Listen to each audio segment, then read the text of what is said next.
Hi guys, Ahami Belema here with another tutorial. So today I'll be teaching you guys how I do frequency separation, and I'll be running you through how I edited this image.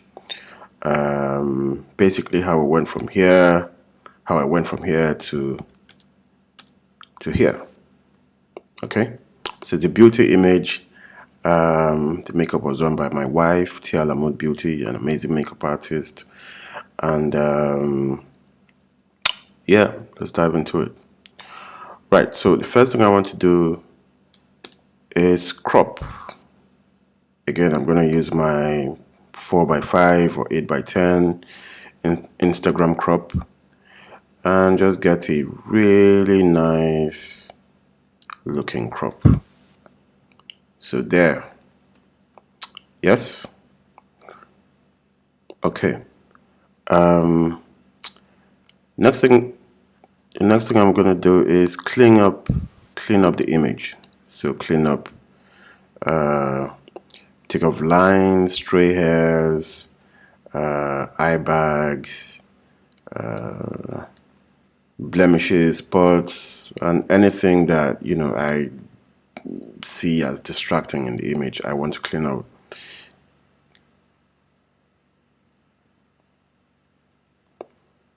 So I'm just going to use my spot healing brush to get those spots out of the way first.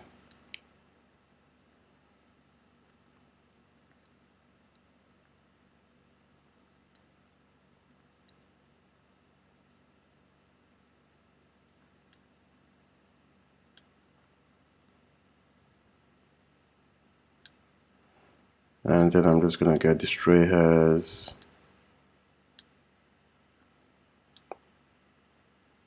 as neatly as I possibly can.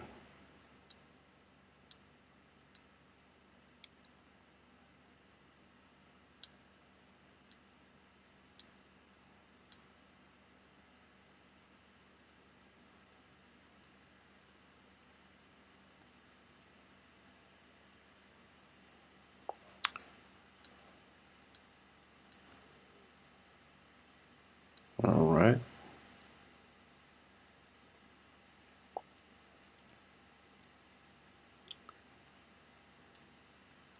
So I'm going to be showing you guys how I do frequency separation using my own frequency separation actions. I have actions that I have created over time, over the years, and I use them regularly. I'm not going to go through the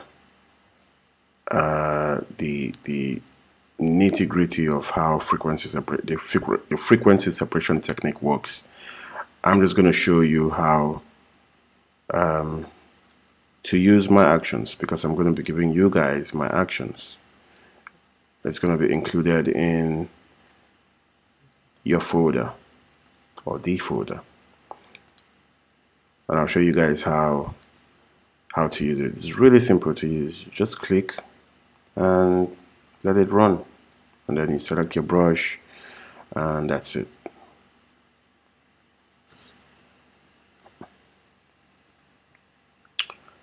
All right, so still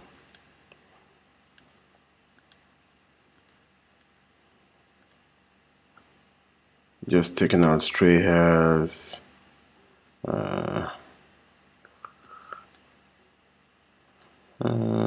these ones are fine, not too distracting.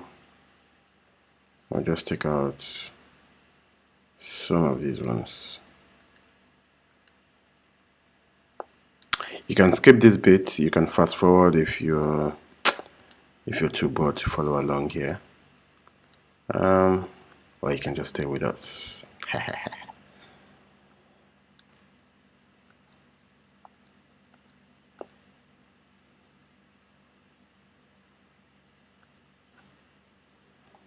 All right.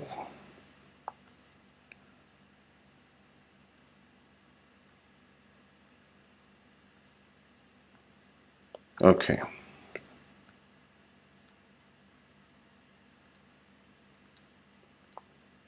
Alright, so let's clean up, let's take off the eye bags. So when I edit beauty images, I always take out the eye bags. Always take out the eye bags. They're a distraction for me.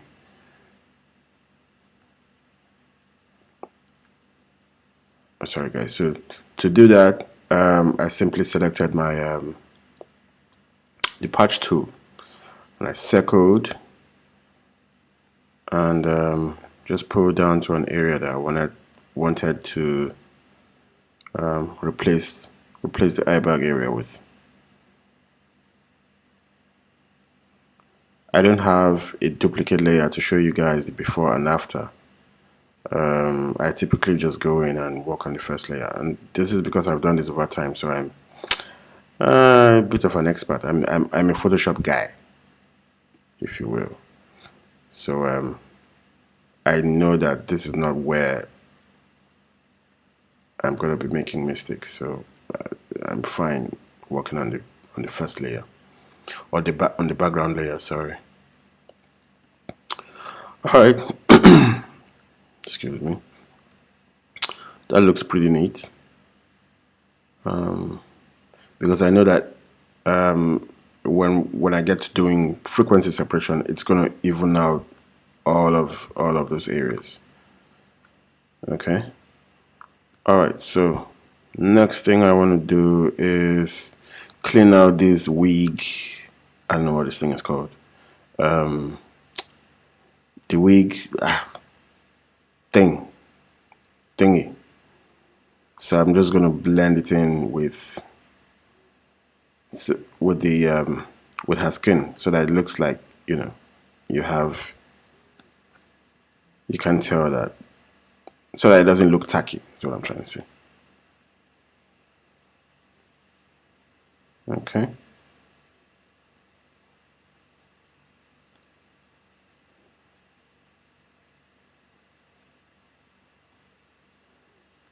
And again, the frequency separation will sort of blend that all out. Okay.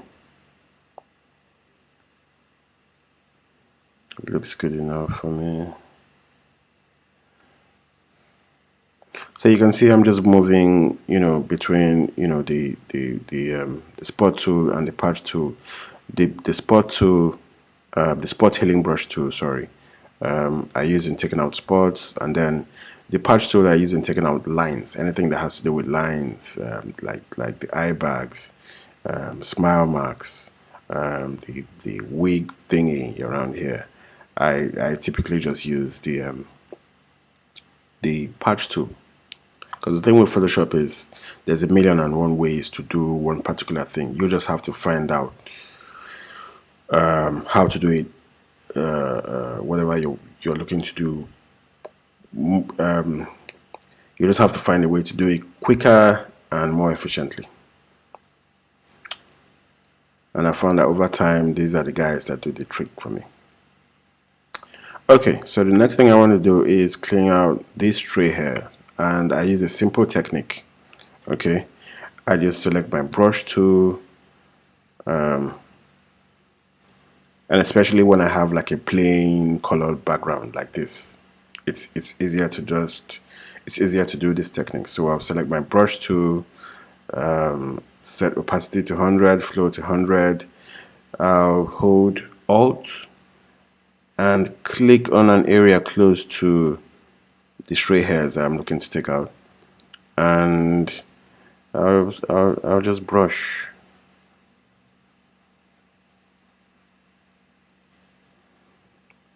And then just sample as I go along.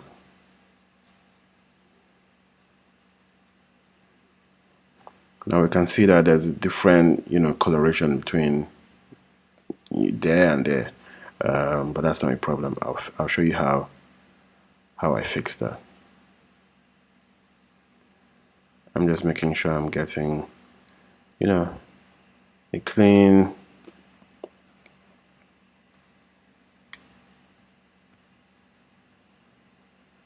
line of, what's it called? Edges. along the outside of her hair.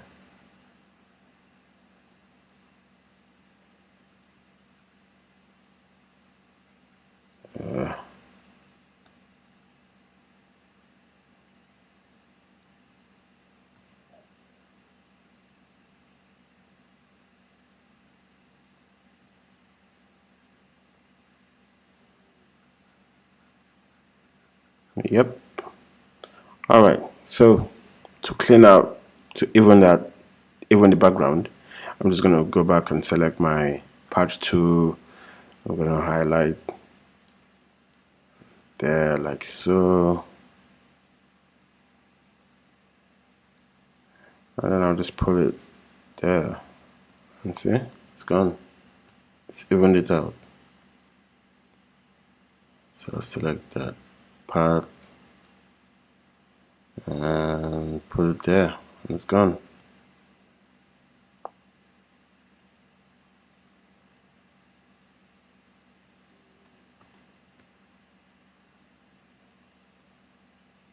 I'm sure there are easier ways to do this anyway, but this is my method. Okay, so let's go back with our brush and then just finish off that area. Select the patch tool again.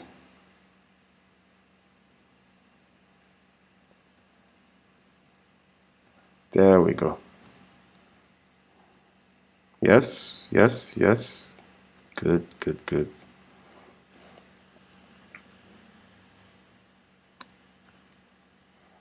Missed that bit. So select my brush, sample that area, and then just brush. Looks good. Looks good. All right. So we've cleaned up the image. Okay. One more thing. Let me just take out. Okay. Yeah, that's fine. I was gonna take out this slight smile mark here, but it's fine. All right. So next thing I want to do is smoothing the skin. So frequency separation. Okay. All right. So I'll show you guys how I do it. So I have in my actions, I have these numbers. These numbers are all frequency separation actions. So 9, 12, 15, all the way to 60. It works, they all work with different skin textures. So sometimes the lower the number, the more porcelain the skin texture looks. So if you want to, if you're the guy who likes to over edit or over smoothing out skin textures, then you might want to use 9 or 12 or 15 depending on the skin texture. In other cases, it's the other way around. 60 might be the number to give you the over edited or porcelain looking skin textures. But what I like to do is use a number that, you know, it's in between. It's not too, it doesn't over edit the skin. It doesn't, you know, under edit the skin, if that's a word. So a number in between works perfectly for me all the time. So I'll show you guys. Let me show you guys how I use, you know, my frequency separation actions. I'll give them all to you in the folder as well. So don't worry about any of that. Okay. So because I've done this over time and looking at this image, looking at her skin from this image, I can tell that a 30 would be appropriate. So let's try that. I'm just going to click on 30.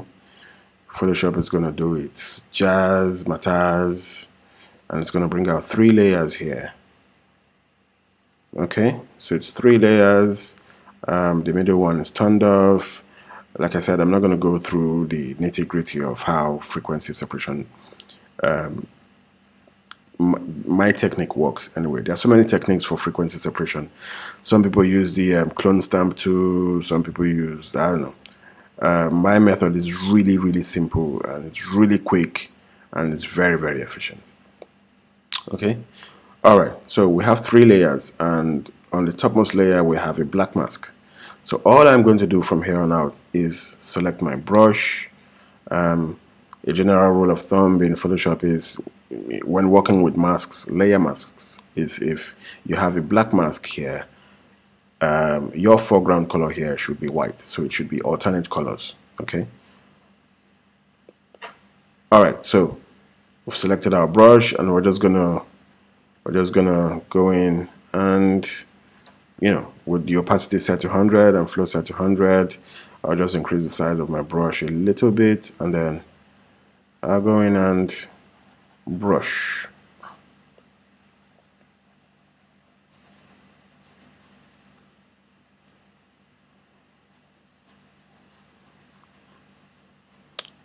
And you'll notice now that I'm brushing only skin areas.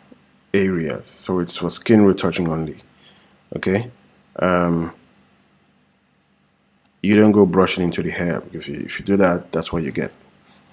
Sometimes it doesn't look too bad. No, but I'm not looking to brush the hair. No, just skin areas. If you brush the eyes, see, that's what you get. That's what you get. And we don't want to do that. It's a skin retouching technique only. It's for only skin areas. All right, so that looks smooth enough, doesn't it? See, very quick, very efficient.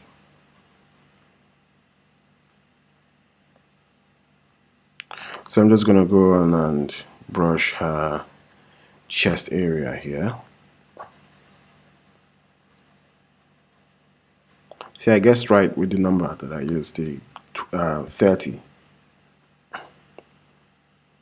Looks pretty smooth.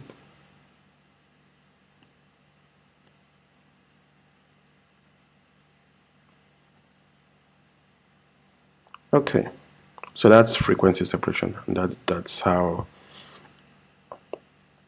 I use my actions. Excuse me. Okay, so if we do before, after, before, after, see? Works like a charm. All right, so from here on out, I'm just looking to enhance the image further, enhance her makeup, especially her eye makeup, and then, try and make the image look a bit more compelling. Okay, so to do that, I'm gonna whiten her eyes because it's a little too brown for me. I always, when I work on beauty images, I always whiten the eyes. So to whiten the eyes, this is a technique that I do. I simply go to my adjustment layer, and I select my black and white adjustment layer. Excuse me. And if I invert, so if I hit Control I, it inverts the image and brings it back to its original state, because all I'm looking to do is affect the eyes only and not the entire image. Okay, so by inverting it, it's created a black mask. Like I said, if you have a black mask here, your foreground color here should be white. So select our brush, it's selected already, and I'm just going to zoom in and paint in just the whites of her eyes only.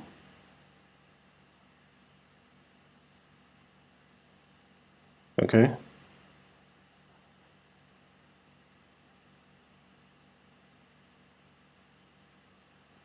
So I'm stopping there. I'm not going in there. I don't know what that thing is called. But it's just the whites of the eyes that I'm painting. And this is a very simple and efficient way to whiten eyes. There's so many other techniques, I'm sure, but this is how I do mine. Okay.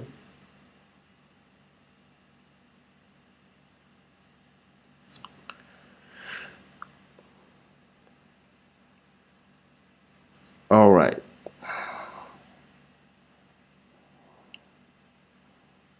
Yes, no.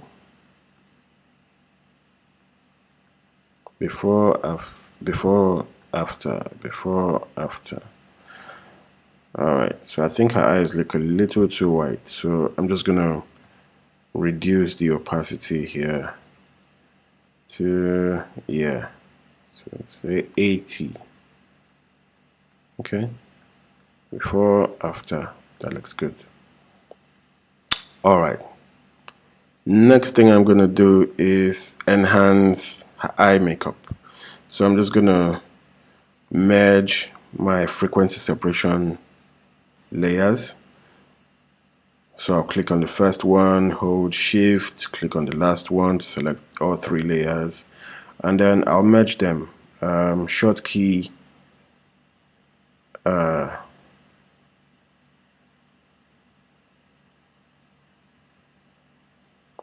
Alt E to merge layers. Okay, so at this point I'm going to duplicate a layer just so I don't make silly mistakes, and just so that if I make any mistakes, I can always go back and delete layer and start all over. Alright, so what I want to do here is, I'm sure the makeup artist would love me to darken, these areas where under where the eyelashes are. Alright, so I'll select my bond tool. The dodge tool and the bond tool are perfect for doing this. Okay, so the dodge tool brightens up areas like so, and then the bond tool darkens like so. Alright, so we'll select our bond tool, set exposure to 100, and then I'm just gonna paint in that area, just make it dark.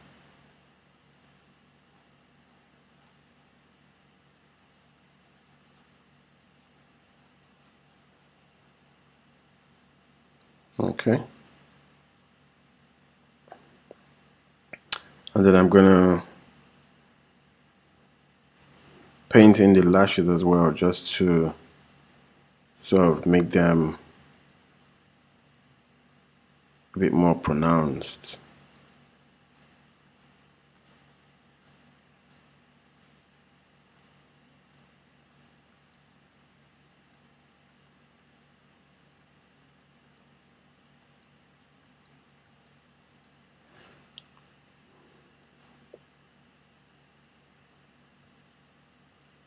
Okay.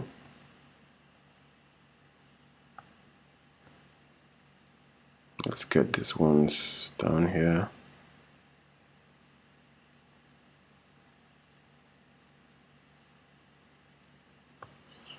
All right. That looks good. Let's move to the other eye and do the same thing.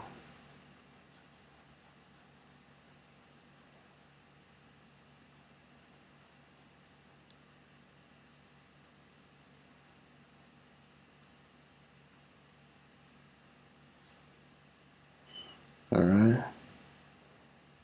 So let's get the lashes.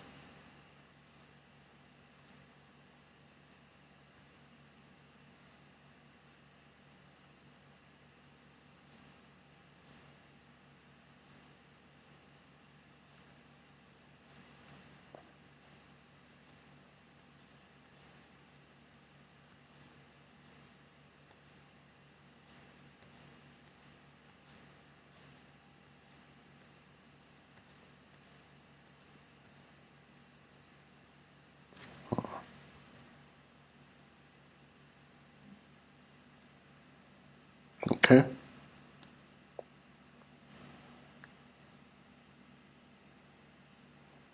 See? Now the eyes look more alive. So if we do before, after, before, after. All right.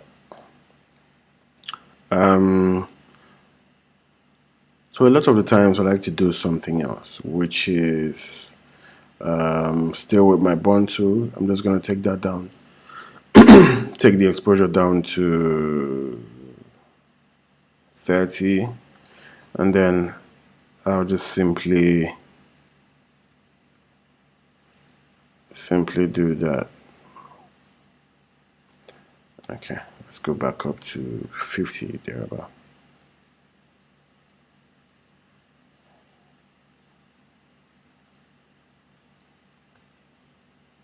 Yeah. I'm just tracing out some of the what's it called? The brows. Okay. So before, after, before, after. All right. So next thing I want to do is, so I'm looking at this image, and when I was editing it originally, I looked at the image and I saw that, I noticed that there was a kind of a monotone tone, color tone going on in the entire image, which is everything looks brown, sort of, and I wanted a distinction, between the model and the background. So this is how I did it. This is what I did.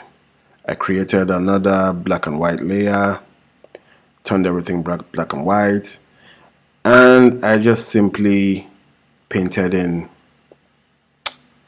the model skin tone. So I selected my brush, sorry. We have a white mask here, so I'm going to make sure my foreground color is black, and then I'm just going to paint in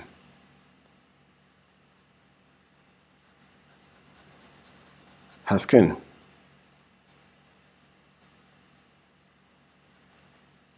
Just her skin.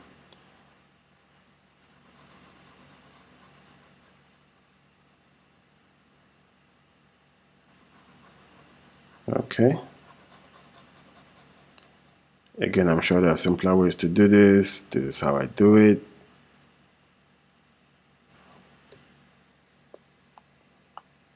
You'll notice that I left the black on her hair as well. See how it gives it that rich black and white or black look. It makes the hair, it just makes it look richer, I guess.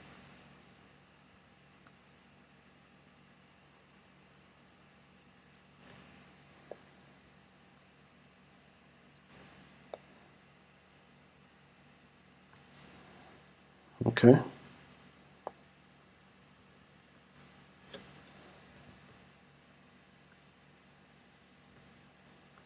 All right, let me just reduce the opacity there to 40 and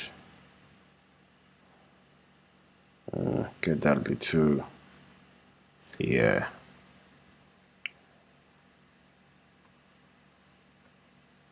Area.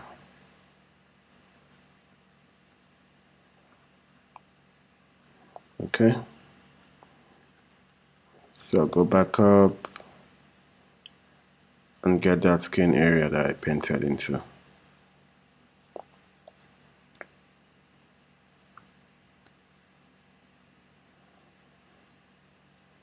Yes, yes, yes.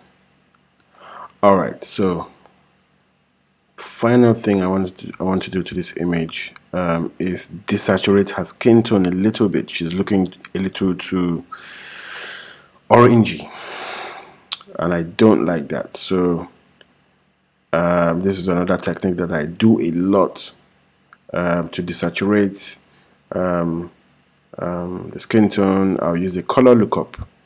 Okay, I'm going to be including these color lookups in the folder as well, so don't worry about that. I got you. So I'm just gonna put it on top of everything else. So color, oh, sorry, I'm gonna delete that one. So color lookup, go to load 3 lots, 3D lots, and then I'm going to select the 01 Legacy black and white cube. Okay, so if I click on that,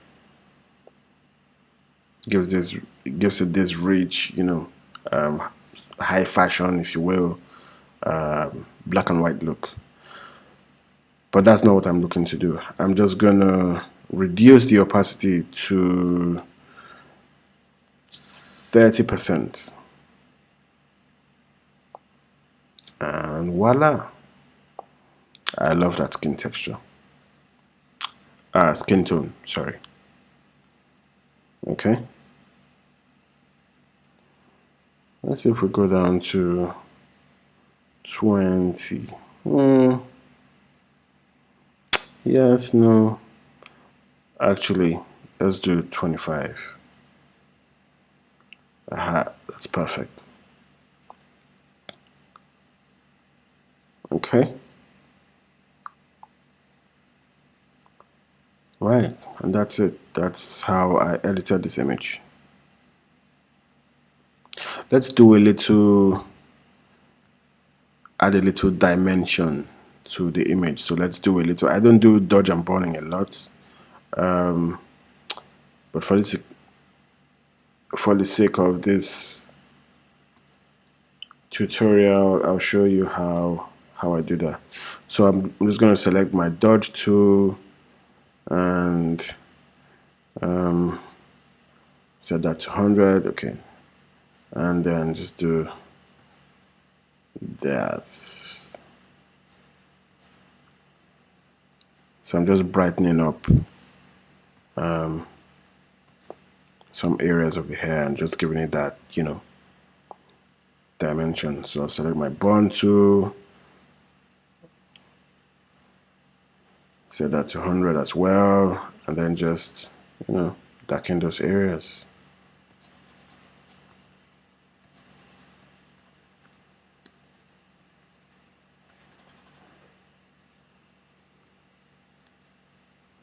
Okay, I'll select my dodge tool again.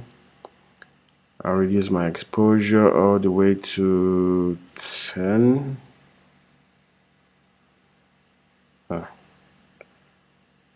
And let's just add some highlights there in her cheekbones.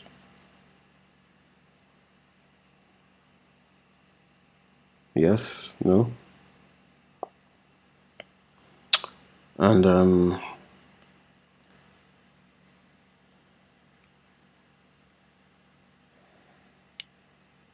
voila.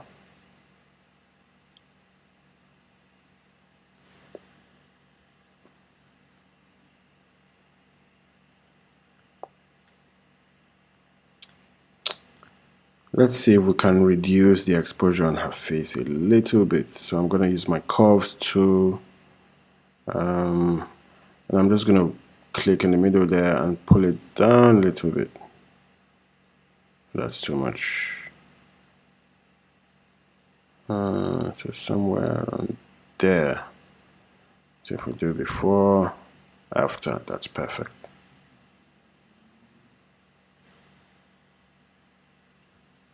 All right, and that's it.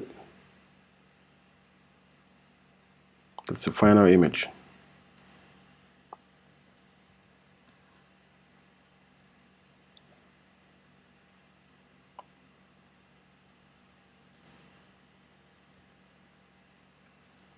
All right, thanks for watching.